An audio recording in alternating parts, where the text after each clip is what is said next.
Commentators can open a group email link to an event in a web browser or on the free TVU Anywhere app on a phone or other smart device. The email link will open a window so you can view the event video feed and immediately provide your live commentary. The audio from your microphone and the video from your webcam will be automatically synchronized with the event video by Remote Commentator.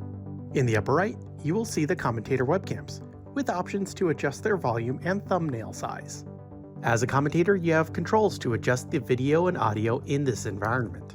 You can select a web camera and turn it on and off, select and adjust your microphone levels, and use the TalkBack feature for internal off-air communication with your fellow group members or the event producer. You can also personalize your commentary environment by taking the video to full screen, adjusting your headphone volumes for the event or commentary, or by using the picture-in-picture feature to rearrange your video layout. And to leave your commentary session, simply click on the red telephone icon.